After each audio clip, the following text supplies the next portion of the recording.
আসসালামু আলাইকুম। আমি কিঙ্কর হাসান, প্যাশন টু পরিচয় এই আয়োজনে আপনাদের সাথে আছি আজকে।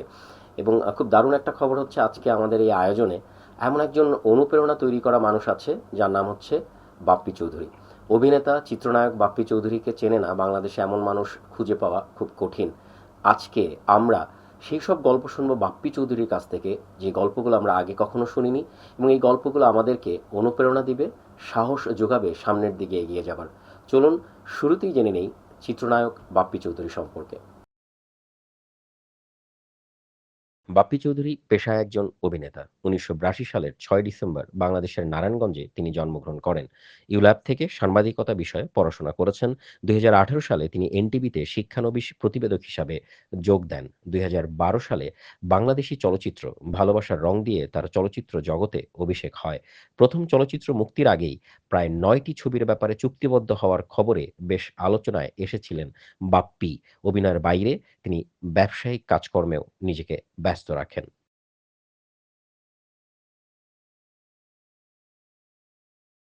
চিত্রনায়ক বাপ্পি চৌধুরী সম্পর্কে জেনে নিলাম আমরা। এখন হবে জমজমাট আড্ডা এই চিত্রনায়কের সাথে। শুরুতেই জেনে নেই বাপ্পি কেমন আছে বাপ্পি চৌধুরী? ভালো আছি। এই ভালো থাকার ভিতরে একটু মন খারাপ দিয়ে আমরা আমাদের আজকের আয়োজনটা শুরু করব। আমি যতদূর জানি বাপ্পি চৌধুরী তার মাকে হারিয়েছেন প্রায় ১ বছর।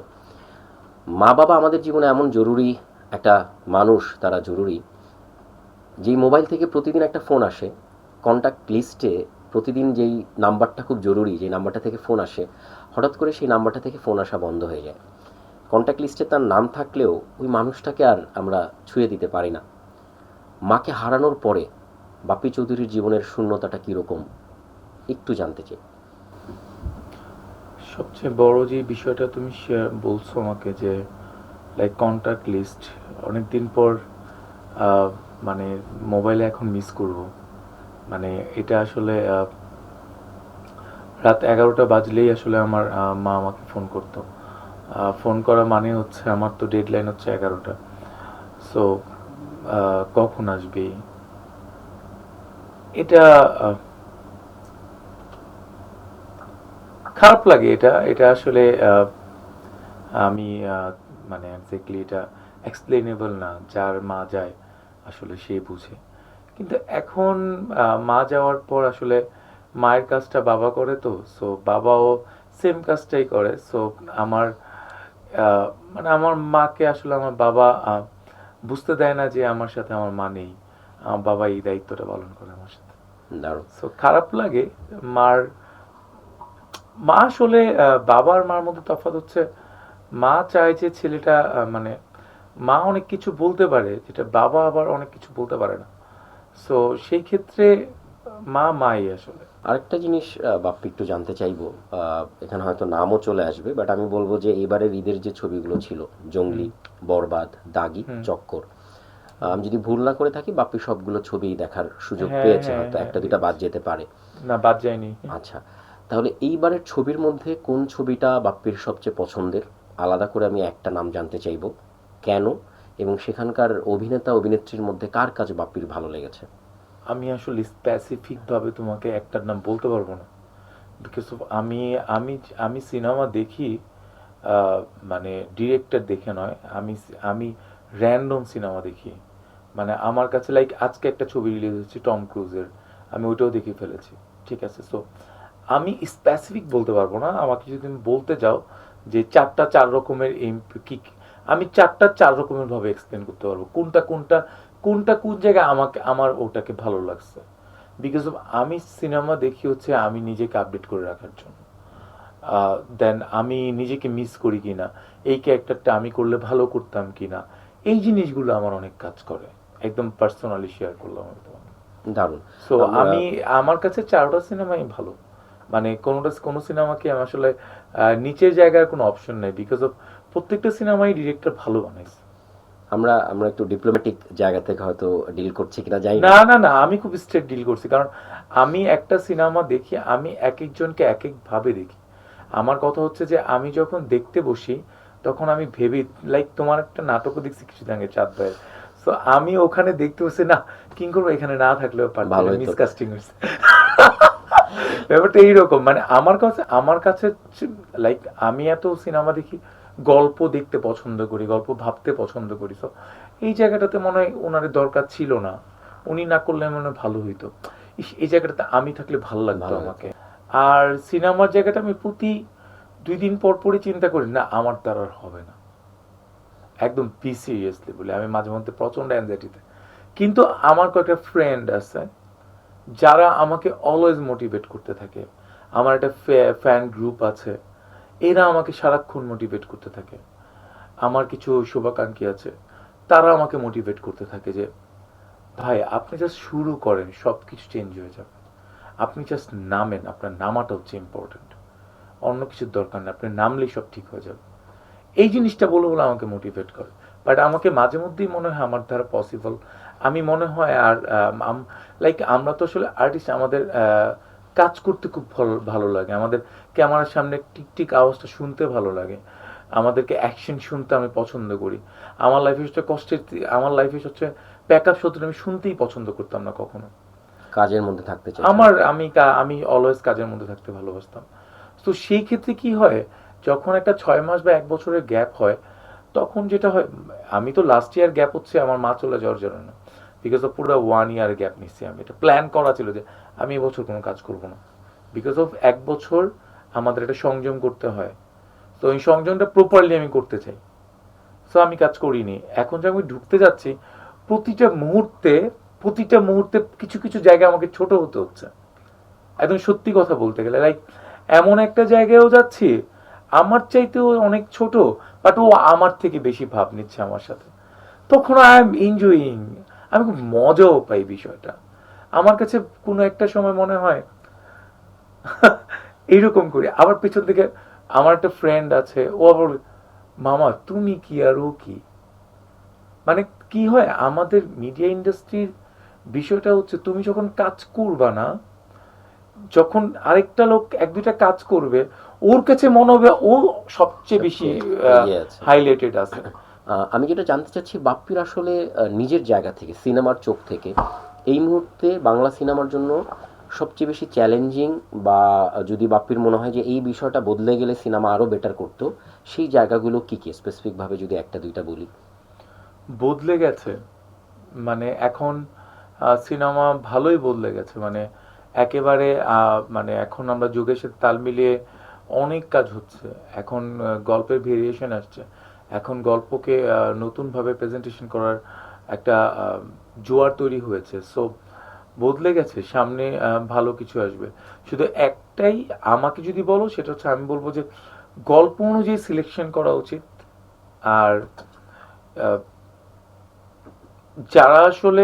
যাদের আসলে ফ্যান বেজ আছে, তাদেরকে আসলে টেক ওভার করা উচিত ভালো ভালো ডিরেক্টরের, তাহলে ব্যাপারটা ক্রিয়েট হবে। মানে আরও this is- ভালো দিকে যাওয়া শুরু হ্যাঁ, করবে সব। কারণ হচ্ছে একটা ইন্ডাস্ট্রি চলতে 5 থেকে 6টা হিরোর দরকার হয়, এবং সেটা প্যারালাল, আপ একই ডাউন সাথে।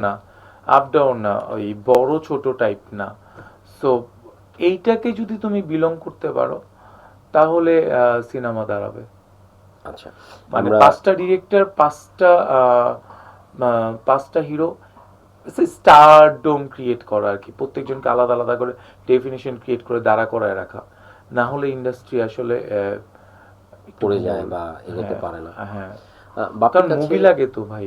একদম, কারণ শুধু উৎসব ভিত্তিক মুভি হলে বা এটা না, ব্যবসার জন্য তোমার ভালো না, হল চালাতে হবে। হল লাইক চালাতে হবে।